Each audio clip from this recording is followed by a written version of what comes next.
Hi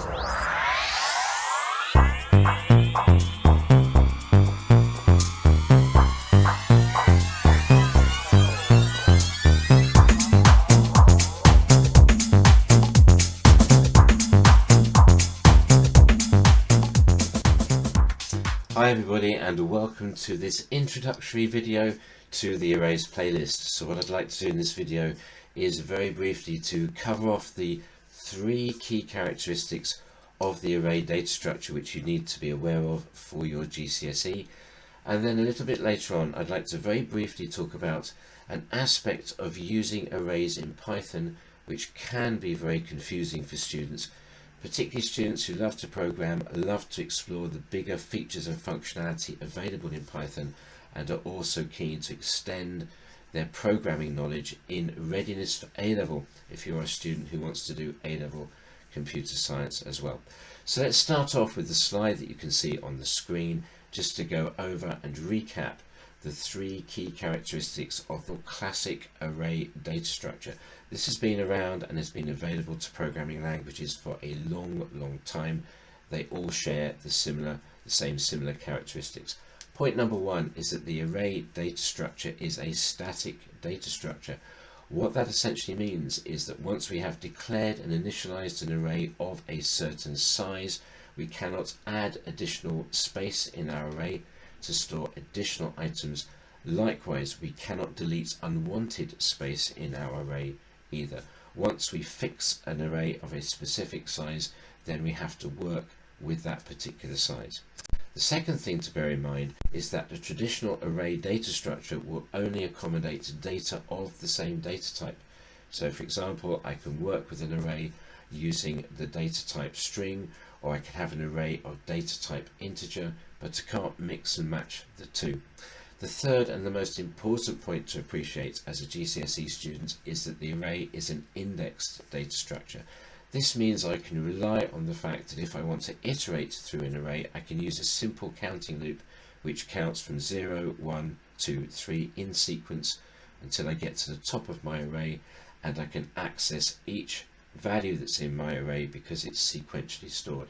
It also means that if an item of data is stored in an array, say an item of fruit is stored at index position 1, I can rely on the fact that that item of fruit will always be stored at that particular index value. It's not changed and put somewhere else in memory by Python.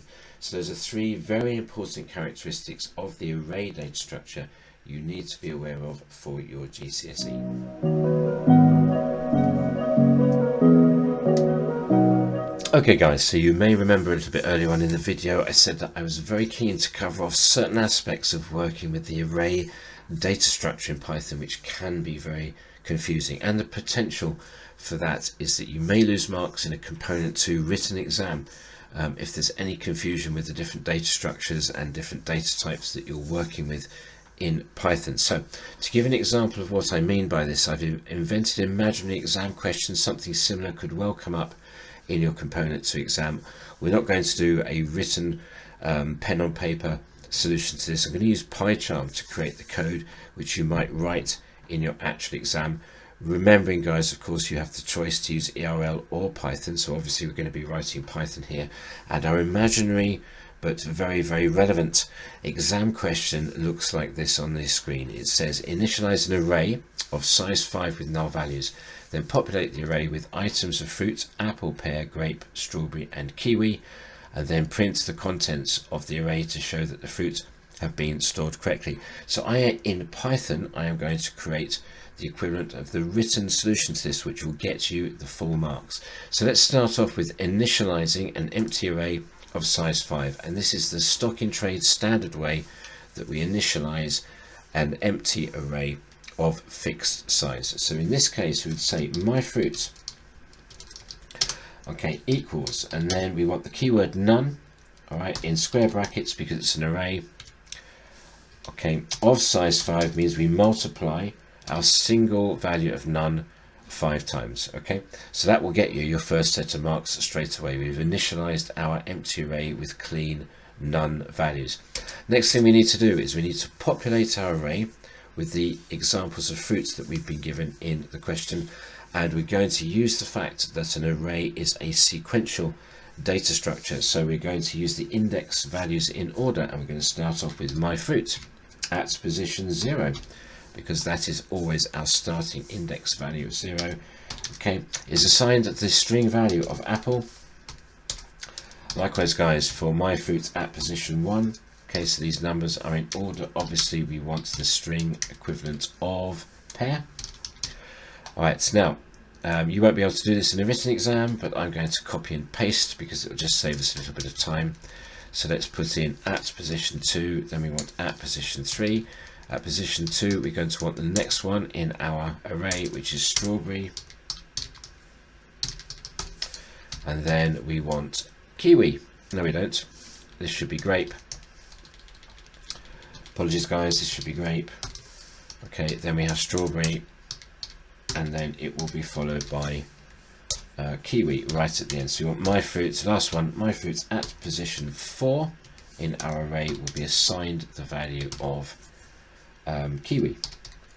Okay, more marks in our exam. Last part of the question is to print out. We need to iterate and print out the values stored in our array. So we're going to use a standard Python loop for this. So for count in range, and then we want 0 up to but not including 5, and then we want to print at each successive index value in my fruit, and that will be using the value that's stored in count. Let's run this to make sure it works okay.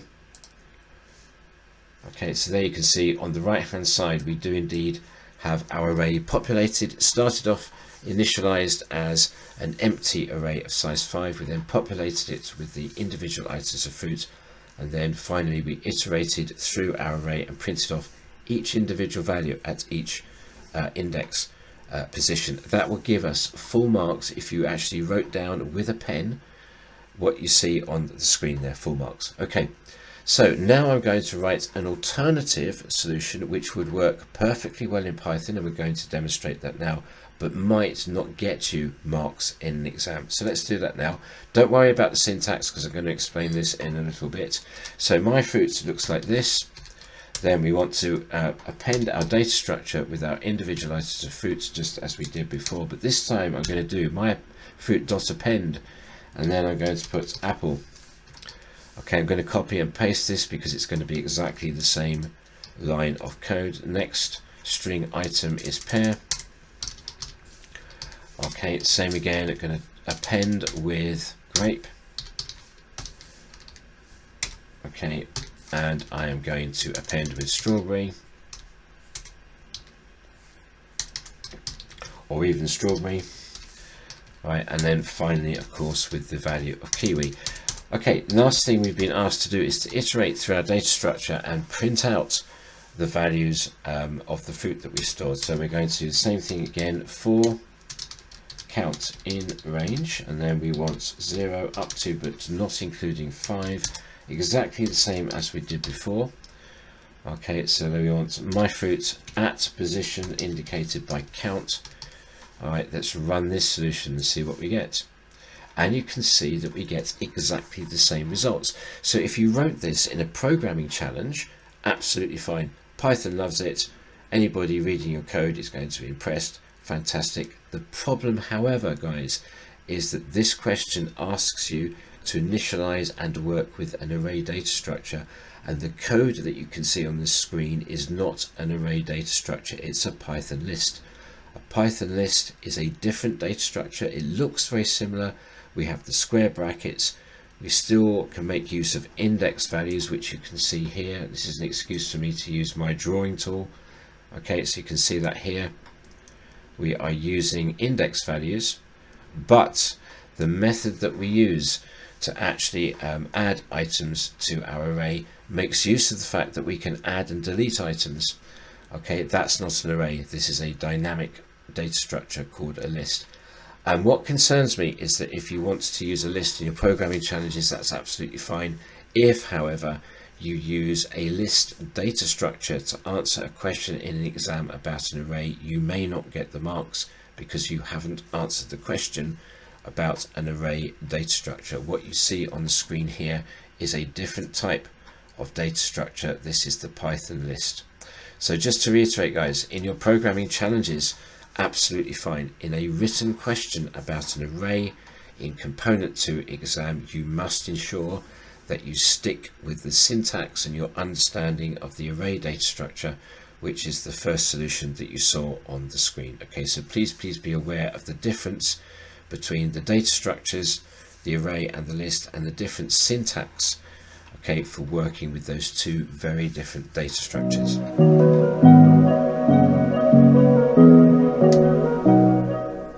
Okay, that brings us to the end of our introduction video to arrays. I hope you found that useful and informative, and I will see you in the next video.